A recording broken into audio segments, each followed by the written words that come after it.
Sais-tu ce que l'on obtient lorsqu'on mélange Batman, Daredevil, un fou du bus et la lune? La réponse, c'est l'un des meilleurs super-héros de l'histoire. Mais avant, abonne-toi ici, on parle de tout. Et pour ceux qui n'auraient pas capté de qui je parle bien évidemment de Moon Knight. Il est trop stylé, c'est vraiment incroyable.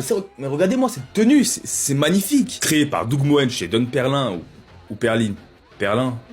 Bon, je sais pas. En 1975, Moon Knight est un super-héros de chez Marvel, et c'est selon moi l'un des meilleurs avec Spider-Man grâce à son aura et à la complexité de son personnage. Et j'ai tellement adoré sa série disponible sur Disney+, que je voulais absolument vous en parler. Pour faire court, Mark Spector est un homme tout à fait normal, mais après une mission en Égypte qui tourne mal, il sera laissé pour mort dans un temple en Égypte. Et juste avant de mourir, il deviendra l'avatar sur Terre du dieu égyptien de la lune, Khonshu. Mais ce qui rend Moon Knight vraiment intéressant et unique, c'est le fait que c'est l'un des seuls super-héros qui est victime d'un trouble dissociatif de l'identité. Dans sa tête, ils sont plusieurs. Oui, c'est littéralement la définition du trouble dissociatif de l'identité, je me répète. Bref, mais la série dont je vous parlais plus tôt se concentre davantage sur sa deuxième identité, à savoir Steven Grant. Steven est beaucoup plus calme, réservé, dépressif et seul, totalement l'opposé de Mark Spector. Mais le fait qu'ils soient opposés ne veut pas dire qu'ils sont incompatibles, et c'est justement ça le cœur de cette série. Montrer comment deux identités arrivent à coexister dans le même corps. Et ce trouble de l'identité se ressent même jusque dans leur costume. Lorsque Mark Spector revêt le costume de Moon Knight, il ressemble davantage à un super-héros classique, avec tout ce qui est la capuche, les armes, la cape.